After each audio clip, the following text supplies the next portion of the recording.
Did you hear about the person who rewrote the story of Noah and the ark and placed it in California? What would happen if God had asked Noah to build an ark in California today?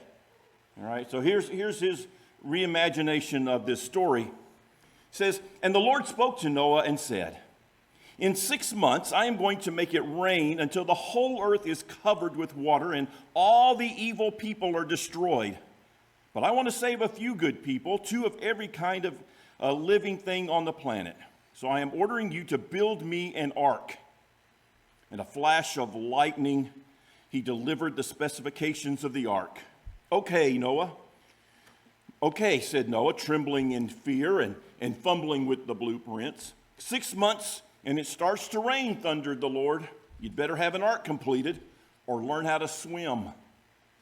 After 6 months, the skies parted and rain began, or the clouds formed, the rain began to fall, and the Lord saw that Noah had not finished the ark. 'Where's the ark?' the Lord asked Noah. Noah said, 'Lord, please forgive me. I did my best, but there were some problems. First, I had to get a building permit for the ark construction project, and your plans didn't meet code. So I had to hire an engineer to redraw your plans. Then I got in a big fight over whether or not the ark needed a fire sprinkler system. My neighbors objected, claiming I was violating zoning by building the ark in my front yard, so I had to get a variance from the City Planning Commission. Then I had a big problem getting enough wood for the ark because there was a ban on cutting trees in order to save the spotted owls. I had to convince the U.S. Fish and Wildlife that I needed the wood to save the owls. So they gave me the wood, but they wouldn't let me catch any owls, so no owls. Then the carpenters formed a union and went on strike. I had to negotiate a settlement with the National Labor Relations Board before anyone would pick up a saw or hammer. Now we have 16 carpenters going on the boat, but still no owls. Then I started gathering the animals and got sued by an animal rights group. They objected to me taking only 2 of each kind of animal. Then I just got the suit dismissed, and EPA notified me that I couldn't complete the ark without filing an environmental impact statement on your proposed flood. They didn't take kindly to the fact that they had no jurisdiction over the conduct of a supreme being. Then the Army Corps of Engineers wanted a map of the proposed flood plan. I sent them a globe.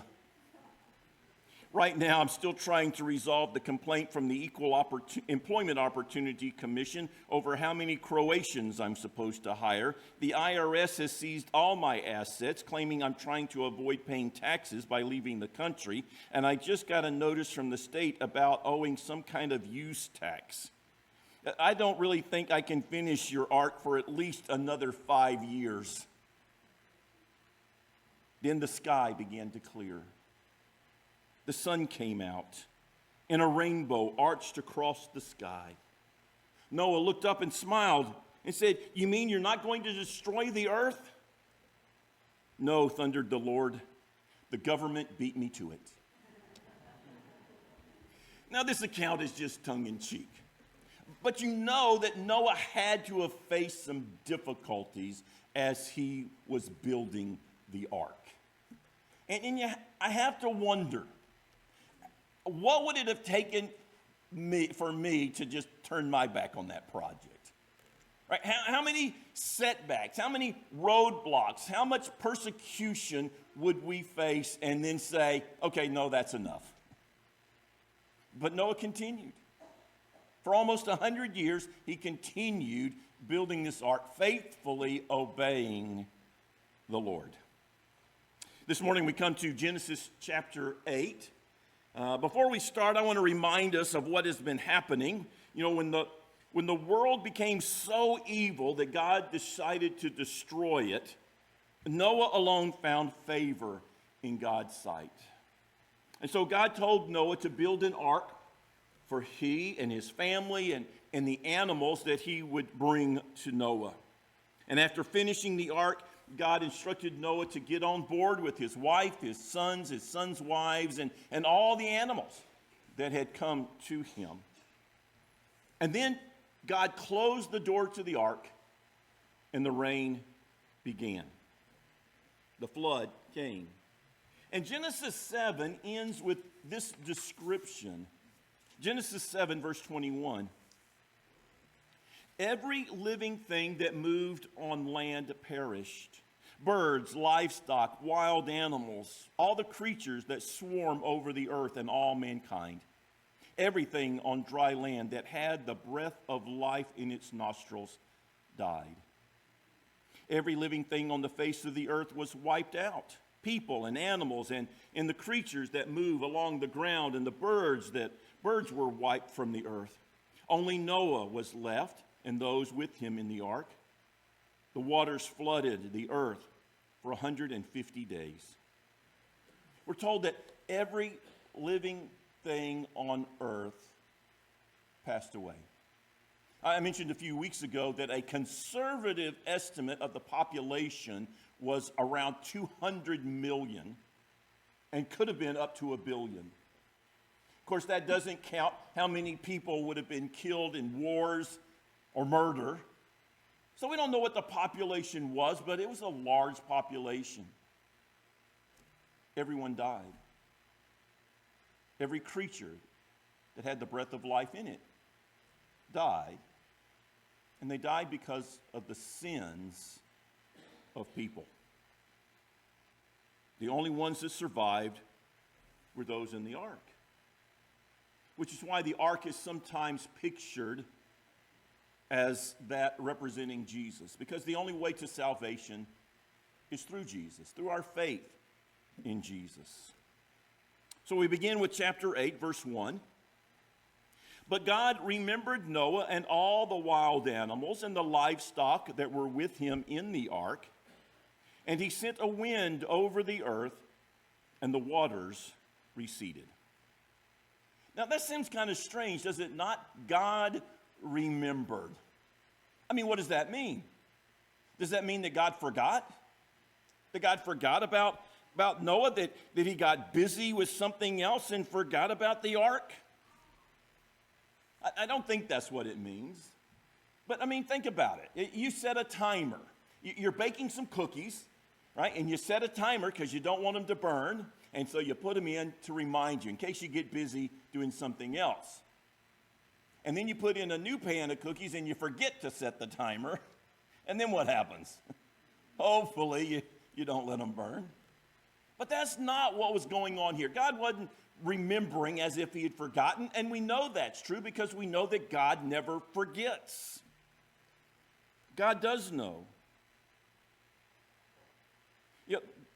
What it's telling us is that God's about to do something. Think about how the word is used, how the word remember is used in the Bible. I think about the thief on the cross. He turned to Jesus and said, "Remember me when you come into your glory. Remember me." Did he think Jesus was going to forget who he was? No.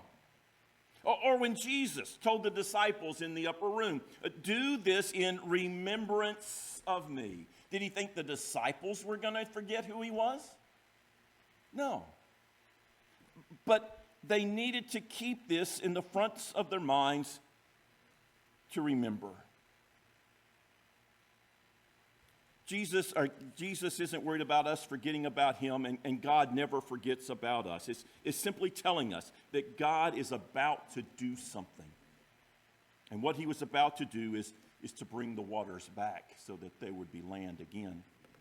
There's a literary device called a chiasm. If I learned about chiasms in school, I forgot because I didn't remember. But a chiasm is pretty common. Here's one that I know you'll recognize.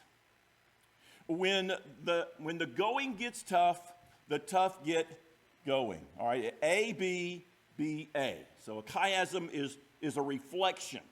When the tough, A, get going, B, the going, B, the tough get going. All right, the going is tough, the tough get going. So A, B, B, A. Jesus told one in Mark. Mark 2, man was not made for the Sabbath.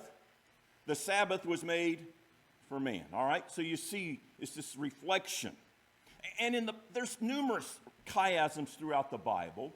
And in the Bible, the center of the chiasm is what's most important. The story of Noah, the flood, chapters 6 through 9, is a chiasm. And the center of that chiasm is this verse. Genesis 8, verse 1. But the Lord remembered. The Lord remembered. It's not that God forgot, but he's telling us that God remembers. God is providing. God provided for Noah before the flood. He was providing for Noah during the flood and would continue to provide for Noah after the flood, even as God remembers us and provides for us. All right, so verse 1, but God remembered Noah and all the wild animals and the livestock that were with him in the ark. And he sent a wind over the earth, and the waters receded. Now the springs of the deep and the floodgates of the heavens had been closed, and the rain had stopped falling from the sky.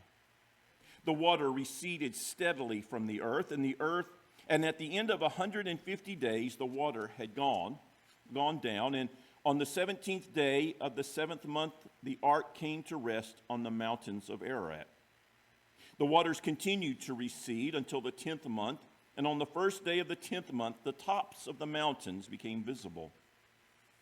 After 40 days, Noah opened a window and he had made in the ark and sent out a raven, and it kept flying back and forth until the water had dried up from the earth. Then he sent out a dove to see if the water had receded from the surface of the ground. But the dove could find nowhere to perch because there was water over all the surface of the earth. So it returned to Noah in the ark. He reached out his hand and took the dove and brought it back to himself in the ark. He waited 7 more days and sent out the dove from the ark. When the dove returned to him in the evening, there in its beak was a freshly plucked olive leaf. Then Noah knew that the water had receded from the earth. He waited 7 more days and sent the dove out again, but this time it did not return to him. By the first day of the month of Noah's 600th and first year, the water had dried up from the earth. Noah then removed the covering from the ark and saw that the surface of the ground was dry. By the 27th day of the 2nd month, the earth was completely dry. Then God said to Noah, "Come out of the ark, you and your wife and your sons and their wives. Bring out every kind of living creature that is with you, the birds, the animals, and all of the creatures that move along the ground, so they can multiply on the earth and be fruitful and increase in number on it." So Noah came out, together with his sons and his wife and his sons' wives, all the animals and all the creatures that move along the ground and all the birds. Everything that moves on the land came out of the ark, one kind after another. Then Noah built an altar to the Lord, and taking some of all the clean animals and clean birds, he sacrificed burnt offerings on it. The Lord smelled the pleasing aroma and said in his heart, "Never again will I curse the ground because of humans, even though every inclination of the human heart is evil from childhood. And never again will I destroy all living creatures as I have done. As long as the earth endures, seed time and harvest, cold, heat, summer and winter, day and night will never cease." So the waters receded and the ark comes to land on Mount Ararat. Now, where is that? Well, there is a mountain in Turkey called Mount Ararat. And some have looked there to see if they could find the ark. Some have claimed they have found the ark, but there's been no positive proof of that.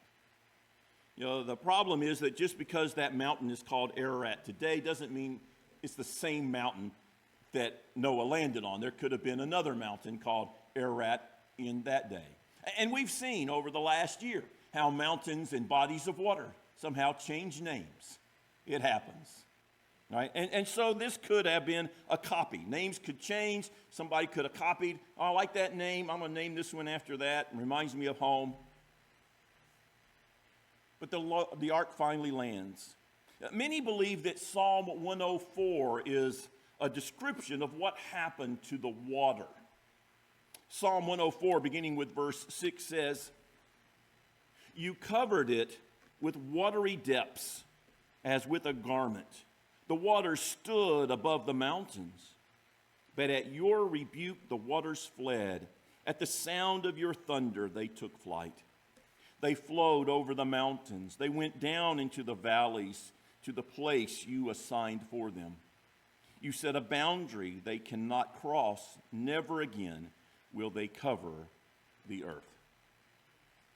So the psalm says that the mountains rose and the water sank. And it suggests that the same forces that caused the floods, the opening of the water, the springs of water from down in the earth, later caused the floods. These same forces also caused the mountains to rise. Seemed like the mountains were not as high before the flood as they were after the flood, which would also give reason for why they find marine fossils hundreds of miles from water or at the top of very tall mountains. How do marine fossils get at the top of a mountain? Well, the waters were above them, but the mountains weren't as high. Because this psalm says the mountains rose, and the waters then recessed into the valleys left behind. Now, after 224 days, the tops of the mountains became visible. 40 days later, on day 264, Noah sends out a raven. Right? So what's it look like? Can he find a place to land and to live? The raven flew back and forth because it couldn't find a place. 7 days later, Noah sent out a dove. The dove comes back. Another 7 days, Noah sends out the dove again, and it brings back an olive leaf. 7 more days, Noah sends it, and the dove does not return. So the dove has found a place to land, a place to live.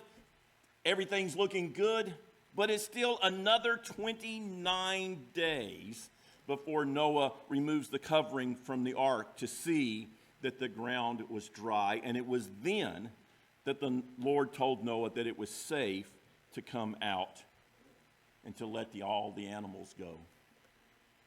Can you imagine being on the ark for over a year?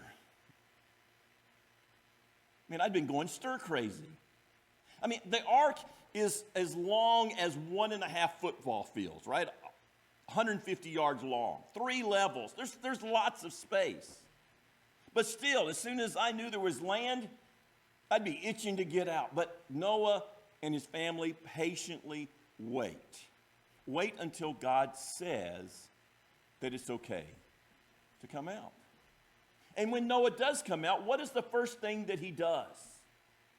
Well, he doesn't build a house. Noah builds an altar.